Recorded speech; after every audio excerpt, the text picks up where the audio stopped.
dalam keadaan sehat dan tetap semangat ya. Alhamdulillah, berjumpa lagi dengan Bu Ulfa. Nah, pada kesempatan kali ini Bu Ulfa akan storytelling. Kira-kira Bu Ulfa akan storytelling tentang apa ya? Nah, sebelum mulai kita berdoa dulu ya. Oke, sikap berdoa. Doa mohon kecerdasan. A'udzu billahi minasyaitonir rajim. Bismillahirrahmanirrahim. Allahumma alhimni rusdi wa'idni min syarri nafsi. Amin. Nah, teman-teman, hari ini Bu Ulfa akan bercerita tentang Muhammad Teladanku.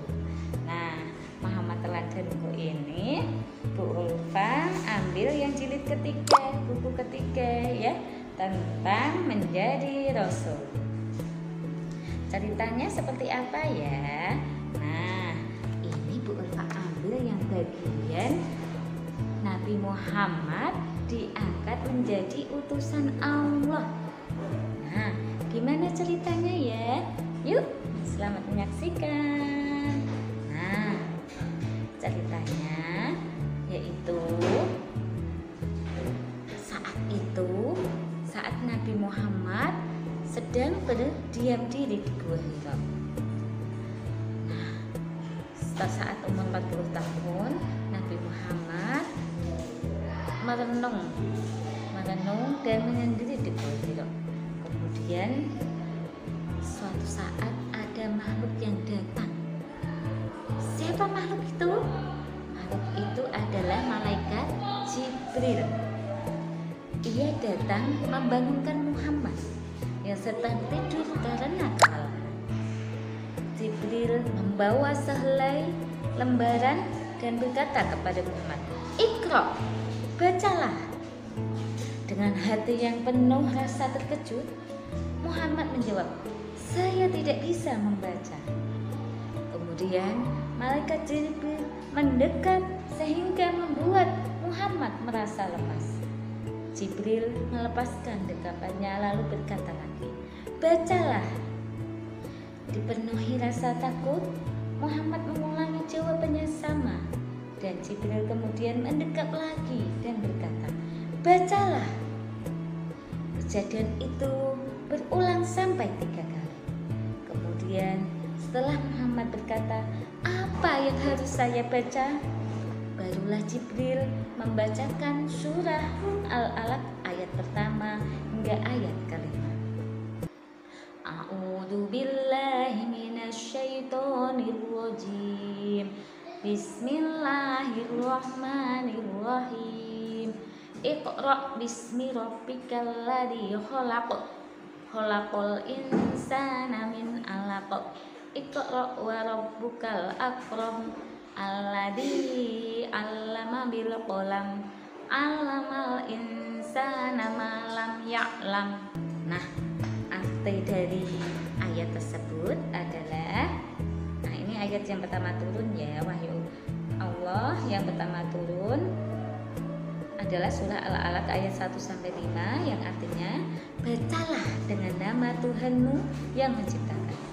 Dia telah menciptakan manusia dari segumpal darah. Bacalah, dan Tuhanmu lah yang maha mulia, yang mengajarkan manusia melalui perantaraan kalam. Dia mengajarkan apa yang tidak diketahui." Setelah mengucapkan ucapan itu, Muhammad mampu menirukannya. Malaikat Jibril pun pergi meninggalkan Muhammad dengan hati yang terhujam dengan firman Allah tadi. Muhammad mendadak tersadar dan tersentak. Beliau terbangun dari ketakutan sambil bertanya-tanya dalam hati, "Siapakah yang kulihat tadi? Apakah aku telah diganggu jin?" Beliau menoleh ke kiri dan ke kanan, tetapi tidak ada siapapun. Muhammad diam sebentar dengan penuh tubuh gemetaran. Beliau berlari keluar, menyusuri celah-celah gunung sambil mengulang pertanyaan dalam hati. Siapakah gerangan yang tadi menyuruhku membaca? Mendadak Muhammad mendengar namanya dipanggil. Panggilan tersebut terasa dahsyat sekali. Beliau memandangi ke cakrawala dan melihat malaikat dalam bentuk manusia.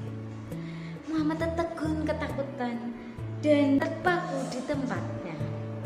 Dia memalingkan wajah, tetapi di seluruh cakrawala, kemanapun beliau memandang, rupa malaikat yang indah itu tidak juga berlalu. Adik-adik tersayang, dalam keguncangan hebat tersebut, siapakah yang mampu menenangkan hati Muhammad? Nah, kemudian ceritanya dilanjutkan dengan ketulusan Bunda Khadijah. Di rumah, Bunda Khadijah tiba-tiba merasa khawatir dengan nasib suaminya. Beliau mengutus seseorang untuk mencari suaminya itu, tetapi tidak ada yang berhasil menemukannya.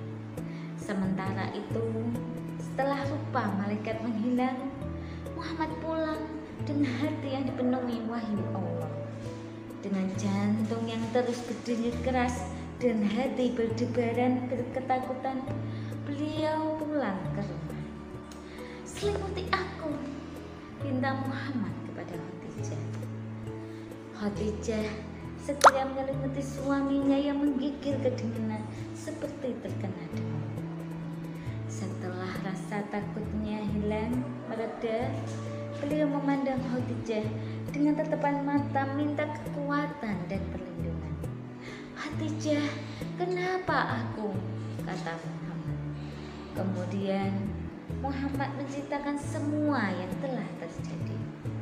Beliau juga berkata bahwa dia takut semua itu bukan dari Allah, melainkan gangguan jin. "Wahai putra pamanku," jawab Khadijah dengan penuh rasa sayang, "bergembiralah dan tabahkanlah hatimu. Demi Dia yang memegang hidup, aku berharap kiranya engkau akan menjadi nabi atas umat ini. Sama sekali Allah tak akan mencemoohmu, sebab engkau selalu memikul beban tali kekeluargaan dan jujur dalam berkata-kata. Engkau selalu memikul beban orang lain dan menghormati tamu, serta menolong mereka yang dalam kesulitan atas jalan yang benar." Adik-adik tersayang, kata-kata Bunda Khadijah itu menuangkan rasa damai dan tenteram ke dalam hati suaminya yang sedang gelisah. Bunda Khadijah benar-benar yakin bahwa suaminya itu bukan diganggu jin. Beliau malah memandang suaminya itu penuh rasa hormat. Muhammad pun segera tenang kembali. Beliau memandang Bunda Khadijah dengan penuh rasa sayang dan rasa berterima kasih. Tiba-tiba sekujur badannya terasa letih dan beliau pun tertidur dengan tenang.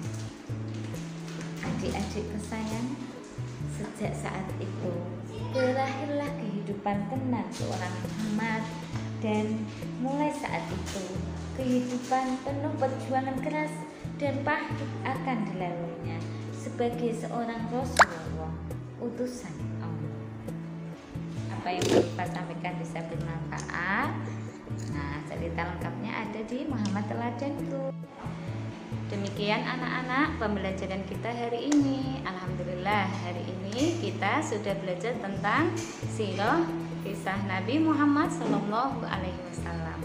Nah, sekarang mari kita tutup dengan baca hamdalah. Alhamdulillahirrahmanirrahim, istighfar, astagfirullahaladzim, dan doa penutup majelis. Subhanakallahumma wa bihamdika, asyhadu an la ilaha illa anta, astaghfiruka wa atubu ilaik.